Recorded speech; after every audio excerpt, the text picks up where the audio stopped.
Assalamualaikum warahmatullahi wabarakatuh.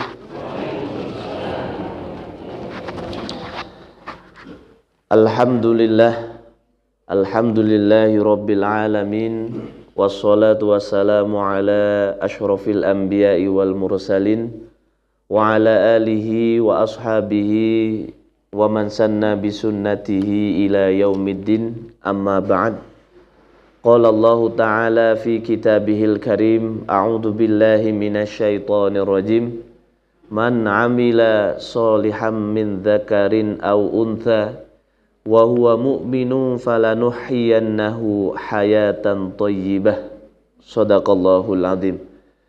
Bapak, Ibu, hadirin wal hadirat jamaah salat subuh Masjid An-Nur, jamaah kuliah subuh Masjid An-Nur yang insyaallah senantiasa dirahmati dan diridhoi Allah Subhanahu wa Ta'ala.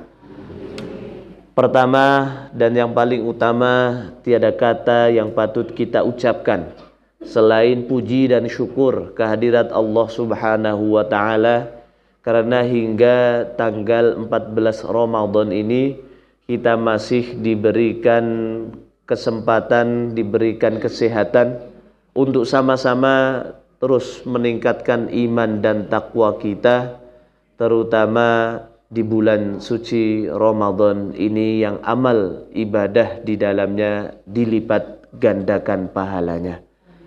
Selanjutnya sholawat beriring salam semoga senantiasa tercurah limpahkan kepada uswah hasanah kita baginda Nabi Muhammad sallallahu alaihi wasallam, yang syafaatnya senantiasa kita nantikan di yaumil qiyamah kelak, teriring doa semoga kita dan keluarga termasuk di dalamnya. Allahumma amin. Hadirin wal hadirat rahimakumullah. Kebahagiaan orang yang beriman ada pada ibadahnya, baik di dalam sholatnya, di dalam puasanya, di dalam zakatnya, di dalam hajinya, dan ibadah-ibadah yang lainnya.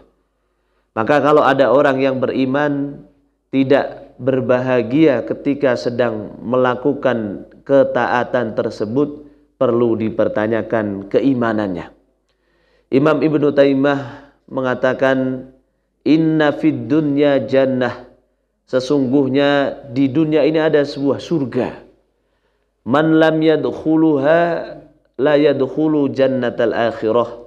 Barang siapa yang tidak mampu masuk ke dalam surga di dunia ini, maka sulit atau tidak akan masuk surganya di akhirat. Apa surganya di dunia menurut beliau? Surganya ada pada keimanan dan ketakwaan. Sehingga dengan kita ini beribadah, dengan kita ini sholat, puasa, zakat, dan lain sebagainya, maka kita akan menemukan kebahagiaan. Orang yang tidak beribadah saja mampu menemukan kebahagiaan, apalagi kita orang yang beriman. Man amila sholihan min dzakarin aw untha. Barang siapa yang beramal soleh, baik dari laki-laki maupun perempuan, wa huwa mu'min, dan dia orang yang beriman, falanuhyiyannahu hayatan thayyibah, maka kami akan berikan kehidupan yang thayyibah, yang baik, yang membahagiakan, yang menenangkan, menenteramkan, dan lain sebagainya. Karena kalau kita melihat makna ibadah, ibadah ini berasal dari kata abdun ya. Jadi abdun ini adalah orang yang menggadaikan kebebasannya kepada sesuatu.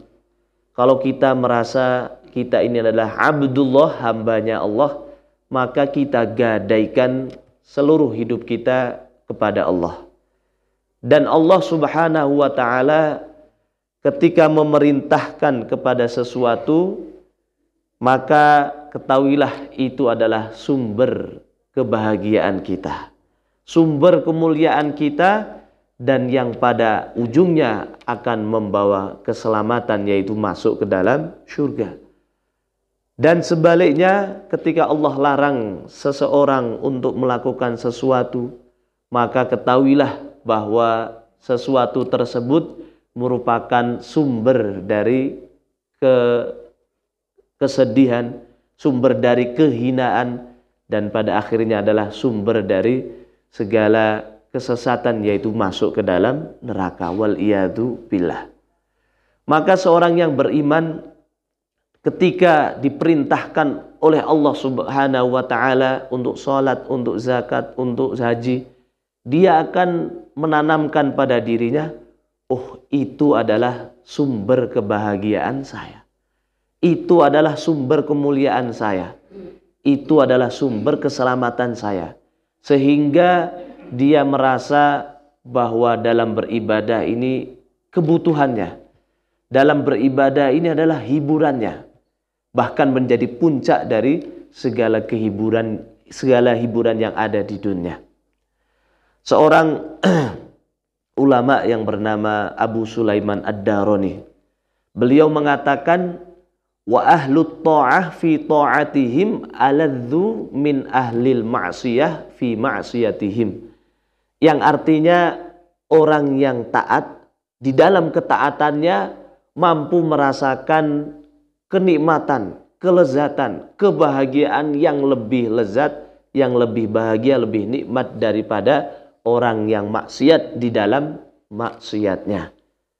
Kita bisa ambil contoh ketika seseorang itu mengambil harta orang lain, contohnya bisa korupsi, bisa mencuri, maka ketika itu dia merasa muncul rasa bahagia karena mampu mendapatkan harta dengan cara yang instan, harta yang banyak. Namun ketahuilah bahwa setiap maksiat kebahagiaannya adalah semu. Karena kenikmatannya hanya 1 menit, 2 menit, 3 menit, atau hanya beberapa jam, kemudian hilang. Berganti dengan apa? Berganti dengan rasa takut, berganti dengan rasa gundah gulana, berganti dengan rasa khawatir, rasa akan tertimpa oleh azab dan murkanya Allah Subhanahu wa ta'ala. Maka setiap kemaksiatan memang mengandung kenikmatan, namun kenikmatannya adalah semu dan yang abadi adalah dosanya atau azabnya. Sebaliknya, ketika seseorang itu melaksanakan sebuah ibadah, ketahuilah bahwa kebahagiaannya, kenikmatannya, kelezatannya itu sejati, abadi. Kalaulah memang dia merasa lelah, capek dalam beribadah, cukup dengan istirahat sebentar, rasa capeknya, rasa lelahnya akan hilang. Yang abadi adalah pahalanya, yang abadi adalah kebahagiaan yang ada di dalam hatinya. Tidak muncul rasa takut ketahuan setelah itu, tidak muncul rasa takut akan azab Allah, tidak muncul rasa gundah gulana yang lainnya.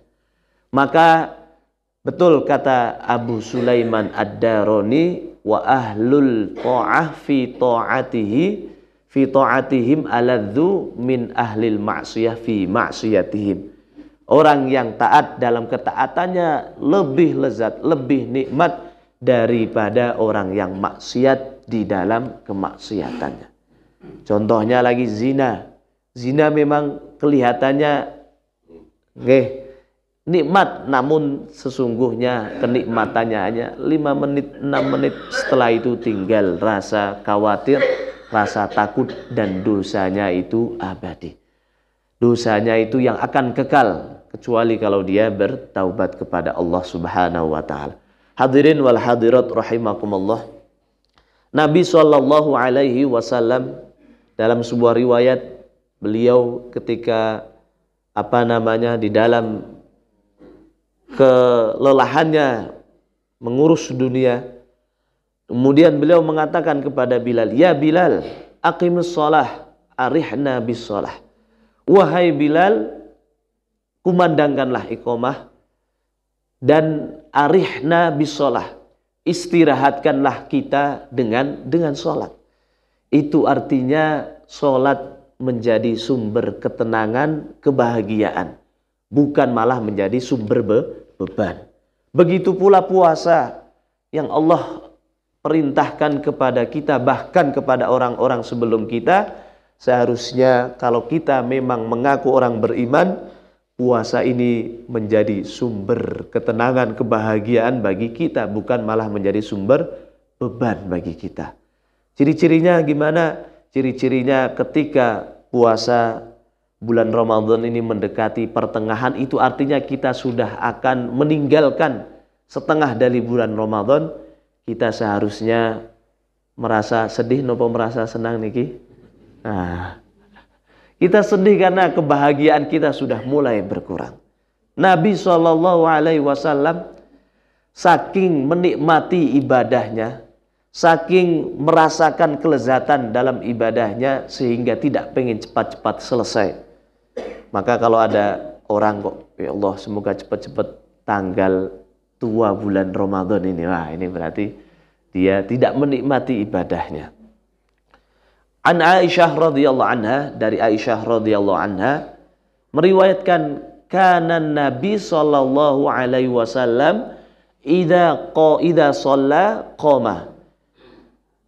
Sesungguhnya Nabi sallallahu alaihi wasallam ketika salat beliau berdiri, hatta tatafattara rijlahu, sampai kakinya itu bengkak saking lamanya berdiri, lamanya sujud, lamanya ruku. Beliau menikmati ibadahnya sehingga kakinya itu sampai bengkak. Itu padahal sekelas Nabi. Maka Aisyah radhiyallahu anha bertanya, "Ya Rasulullah, atasna'u hadza wa qad ghufira laka ma taqaddama min dzambik wa ma ta'akhkhar." Ya Rasulullah, engkau masih berbuat seperti ini kah? Sedangkan dosa-dosamu sudah dijamin ampunannya yang lalu ataupun yang akan datang. Kemudian apa Nabi Shallallahu Alaihi Wasallam menjawab, afala akunu abdan syakuron. Bukankah aku seharusnya menjadi hamba yang pandai bersyukur? Bersyukurnya dengan beribadah. Kemudian dalam hadis lain Nabi Shallallahu Alaihi Wasallam juga bersabda, waju'ilat qurratu aini fis shalah, yang artinya telah dijadikan bagiku penyejuk hati, penenang jiwa, pengembira hati itu di dalam sholat, artinya di dalam ibadah. Maka pertanyalah diri kita masing-masing, sudahkah setiap ibadah mendatangkan kebahagiaan kepada kita? Atau malah sebaliknya, ketika Allah memerintahkan kita suatu ibadah, kita malah berat, beban. Bahkan kita kadangkala mengeluh. Sebagian orang mengeluh dengan datangnya bulan Ramadan. Wah, terus gak puasa, gak bisa sarapan lagi, ya, gak bisa ngopi atau minum es teh di siang hari. Maka ini tanda bahwa dia tidak memahami ibadah ini Allah perintahkan untuk dirinya sendiri agar dia hidup bahagia, hidup mulia, hidup selamat masuk ke dalam surga. Namun kalau kita tidak memahami, maka kita akan berat untuk mampu merasakan kenikmatan di dalam ibadah ini. Karena apa? Musuh kita, musuh yang tidak terlihat, yaitu hawa nafsu kita. Allah Subhanahu wa ta'ala jadikan hawa nafsu di dalam diri setiap manusia. Karena apa? Allah Maha Bijak. Bayangkan kalau misalnya tidak ada hawa nafsu, kira-kira kita bisa lahir nggak ke dunia ini? Berarti orang tua kita nanti membelah diri. Maka tidak mungkin lahir. Kemudian tanpa hawa nafsu, orang tidak akan semangat bekerja. Tidak akan semangat menggendong gerobak baksonya atau apa di tengah siang hari, terik matahari, yang untungnya juga tidak pasti. Namun karena ada hawa nafsu, dia semangat untuk mencari nafkah. Kalau tanpa hawa nafsu, kita juga tidak mungkin akan makan dan minum. Akhirnya besok innalillahi semua. Maka hadirin wal hadirat rahimakumullah, hawa nafsu itu penting.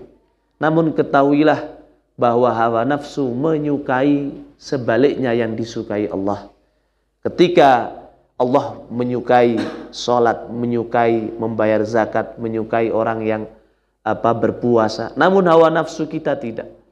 Karena mereka tidak menyukai perintah Allah dan mereka menyukai sebaliknya, yaitu larangan Allah Subhanahu wa ta'ala. Maka dalam beribadah kita harus tanamkan yang penting Allah Subhanahu wa ta'ala suka, walaupun kadangkala hawa nafsu kita tidak suka. Karena kalau kita hanya menurutkan hawa nafsu, kita akan lebih banyak melanggar larangan Allah, lebih banyak meninggalkan perintah Allah Subhanahu wa ta'ala. Maka Allah berikan kita hati, berikan kita pikiran, berikan kita iman untuk mengontrol hawa nafsu kita. Nabi SAW bersabda, al-kaisu man dana nafsahu wa amila lima ba'dal maut. Orang yang cerdas itu orang yang mampu mengontrol hawa nafsunya sehingga senantiasa sesuai dengan apa yang Allah suka dan mengamalkan atau berbuat untuk bekal kehidupan setelah dia mati. Itu orang yang cerdas menurut Nabi SAW. Hadirin wal hadirat rahimakumullah, kembali lagi ke tema ibadah itu membahagiakan. Kalau tadi contohnya sholat, kalau sekarang adalah puasa. Dalam hadis yang sahih Nabi SAW bersabda, lis-shaimi farhatan. Bagi orang yang berpuasa ada dua kebahagiaan. Apa itu? Farhatun indal fitri, yaitu bahagia ketika akan berbuka. Pernah nggak Bapak Ibu sekalian mau berbuka malah sedih? Aneh berarti ya. Walaupun apa menu takjilnya, semua pasti akan bahagia. Kalau misalnya tidak bahagia itu biasanya 12 siang, jam 1 siang, panas, capek, ya Allah, lihat di TV iklan orang minum es teh, minum es krim, wah itu enak sekali. Namun kalau orang mau berbuka, pasti dia akan bahagia. Itu bukan kata manusia, namun itu bukan kata orang biasa, itu kata Nabi SAW yang tidak mengucapkan kecuali atas wahyu. Kemudian mengapa kok orang yang berpuasa itu ketika dia berbuka pasti akan berbahagia. Ada juga yang mengatakan makna dari farhatun indal fitri adalah kebahagiaan di dunia. Karena memang manusia itu di dunia ini kalau tidak diuji dengan nikmat, maka akan diuji dengan musibah atau cobaan. Ketika seseorang itu berpuasa, maka dia dididik hatinya, jiwanya, dirinya untuk menjadi orang yang pandai untuk bersyukur. Buktinya apa? Buktinya ketika kita berbuka, walaupun menunya mungkin cuma kurma dan beberapa takjil yang sederhana, pasti kita akan mengucapkan alhamdulillah. Kita pasti akan bahagia. Kemudian ketika orang yang berpuasa juga dididik untuk menjadi orang yang senantiasa bersabar. Ada orang yang biasanya marah-marah, ketika pukul 6 kurang 15 menit dipancing untuk marah. Dia nggak mau marah. Padahal dahulunya di luar bulan Ramadan menjadi seorang yang pemarah. Sampai istrinya heran, Pak, kok sekarang tumben sekali sudah dipancing untuk marah, nggak mau marah. Apa jawaban suaminya? Ya 15 menit apalagi nanti setelah berbuka saya marah, katanya. Ini salah ya. Karena namanya puasa adalah man shoma ramadhana imanan wahtisaban ghufira lahu ma taqaddama min. Kemudian barang siapa yang berpuasa di bulan suci Ramadan karena iman, karena mengharap pahala dari Allah, ghufira lahu, diampuni dosanya yang telah lalu. Bukan hanya 1-2 tahun yang lalu, semuanya. Kemudian hadis ini tidak berhenti di sini, namun dilanjutkan dengan man qoma ramadhana imanan. Barang siapa yang mendirikan malam-malam bulan Ramadan dengan ibadah sholat tarawih, dengan ibadah tadarus Al-Quran, dengan ibadah sedekah, dengan ibadah yang lainnya. Karena iman dan karena pahala dari Allah, ghufira lahu ma taqaddama min dzambi. Allah diampuni dosanya oleh Allah Subhanahu wa taala. Maka ibadah orang yang berpuasa itu akan maksimal ketika dia siam di siang hari, dan di malam harinya adalah qiyam, artinya menghidupkan malam dengan ibadah. Mengapa kok syaratnya harus dengan iman? Karena kalau orang tidak yakin akan pahala Allah, pasti dia tidak akan bisa istiqomah. Karena kalau boleh jujur, pahala Allah itu kan dikredit, nggih. Benar atau tidak? Karena Allah akan berikan nanti di akhirat. Kalaupun ada yang diberi di dunia, itu hanya bonus kecil atau hanya sebagian kecil dari pahala yang Allah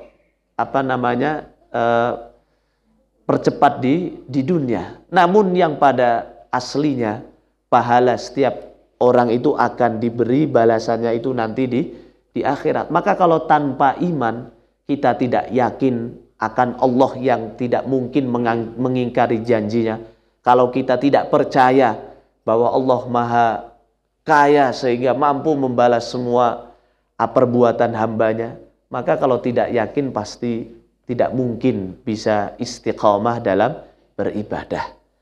Maka bisa dilihat nih, semakin hari bertambah bulan Ramadan, Masya Allah, softnya semakin mengalami kemajuan. Yang dulunya 4 soft sekarang menjadi 3 soft. Dan seterusnya. Namun Insya Allah kalau Masjid An-Nur ini tetap istiqomah ya. Kemajuan bertambah. Jamaahnya bukan malah maju softnya. Hadirin wal hadirat rahimakumullah, itu yang pertama, farhatun indal fitri, berbahagia ketika sedang berbuka. Yang kedua adalah wa farhatun inda liqa'i rabbih, yaitu berbahagia ketika akan bertemu dengan Tuhannya. Kelak di akhirat Allah Subhanahu wa taala akan muliakan orang-orang yang berpuasa, yaitu dengan apa? Dengan pintu surga yang tidak bisa dimasuki kecuali orang-orang yang ahli puasa. Maka hadirin wal hadirat rahimakumullah, puasa juga membawa kebahagiaan. Kemudian bagaimana dengan zikir? Maka zikir juga membawa kebahagiaan. Dalam Quran surah Ar-Ra'd, Allah Subhanahu wa taala berfirman, yaitu ayat yang ke-28. A'udzu billahi minasyaitonir rajim. Ala bidzikrillahi tatmainnul qulub. Ketahuilah, dengan kita berzikir, tatmainnul qulub, hati kita akan tenang, hati kita akan bahagia. Maka inilah sumber kebahagiaan orang yang beriman, terletak pada ibadahnya. Diriwayatkan dalam sebuah hadis di mana Abu Dzar Al-Ghifari radhiyallahu anhu meriwayatkan suatu ketika datang segerombolan orang yang Allah Subhanahu wa taala uji dengan kekurangan harta. Maka orang-orang ini mengatakan kepada Nabi sallallahu alaihi wasallam, "Ya Rasulullah, dzahaba ahlad duthur bil ujur." Telah pergi orang-orang yang kaya dengan pahala yang begitu banyak. Mengapa? Li'annahum yusalluna kama nusalli, karena mereka bisa sholat seperti kita sholat. Wa yasumuna kama nasum, mereka bisa puasa seperti kita puasa juga. Walakinnahum yatasaddaquna bi ujurihim bi fuduli amwalihim, namun mereka bisa sedekah dengan kelebihan harta yang Allah berikan kepada mereka. Kita lihat bagaimana sejak zaman dahulu ada orang kaya, ada orang miskin. Namun orang-orang yang soleh tidak merisaukan kemiskinannya, tidak menjadikan dia sedih, jadi khawatir. Namun yang dikhawatirkan adalah apa? Kalah dalam beribadah kepada Allah Subhanahu wa taala. Maka Nabi SAW menjawab dengan sebuah hiburan yang sungguh sangat bijak, di mana beliau mengatakan ara'aitum awalaisa qad ja'alallahu lakum, tidakkah Allah telah jadikan buat kalian fa inna bikulli tasbihatin shadaqah, ketika kita bertasbih subhanallah subhanallah subhanallah, setiap tasbihnya bernilai pahala, bernilai sedekah.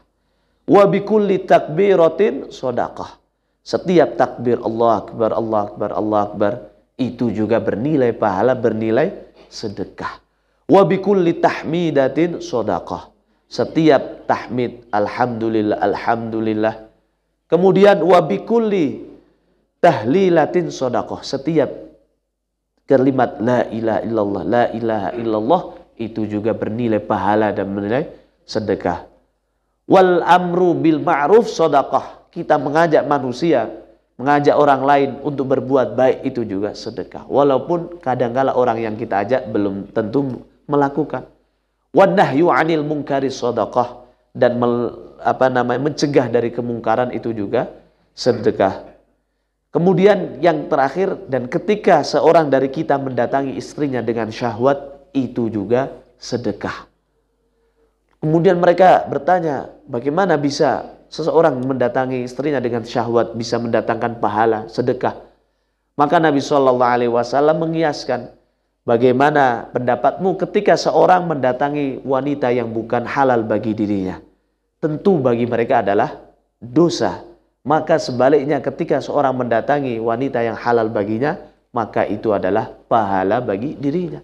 Bayangkan, kita mendatangi istri dengan syahwat saja bisa bernilai pahala. Itu artinya bahwa setiap ibadah pasti mendatangkan ketenangan, kebahagiaan, kemuliaan, dan yang pada akhirnya keselamatan masuk ke dalam surga.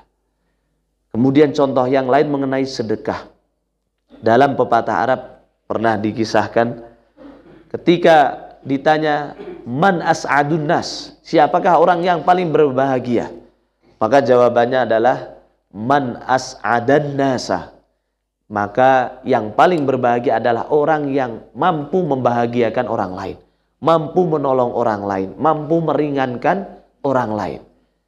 Kita bisa merasakan sendiri ketika ada orang kesedihan, kesulitan, kemudian kita tahu kita bisa membantu, meringankan, bisa mampu menghilangkan rasa sedihnya, pasti kita akan bahagia. Padahal kita tidak mendapat apa-apa. Maksudnya kita tidak diberi uang, tidak apa, namun ketika kita membantu, Allah lah yang akan memasukkan kebahagiaan di dalam hati kita. Kita bisa melihat sendiri bagaimana orang-orang Eropa yang tidak beriman, disebutkan pada orang yang paling kaya ini adalah Bill Gates. Bill Gates dan istrinya dikatakan sebagai orang yang paling kaya. Namun ternyata dia malah menemukan kebahagiaan itu dengan apa? Dengan banyak membantu orang-orang di negara-negara yang perlu bantuan di Afrika, kemudian di negara-negara yang lain. Itu menjadi bukti bahwa orang yang beriman saja ketika mampu membahagiakan, menolong orang lain, pasti akan mendapatkan kebahagiaan. Karena Allah yang akan memberikan kebahagiaan di dalam hatinya. Karena memang membahagiakan orang lain, meringankan orang lain, itu juga termasuk perintah Allah Subhanahu wa Ta'ala. Karena setiap perintah Allah, setiap menjauhi larangan Allah, itu semua termasuk dari ibadah. Maka usikum wa iyaya, mari di sisa Ramadan ini kita lebih tingkatkan iman dan takwa kita dengan memperbaiki niat bahwa setiap ibadah itu membahagiakan. Dan setiap selain ibadah, apalagi kemaksiatan, itu pasti menyengsarakan, menyedihkan. Mungkin itu saja yang bisa saya sampaikan. Kurang lebihnya mohon maaf.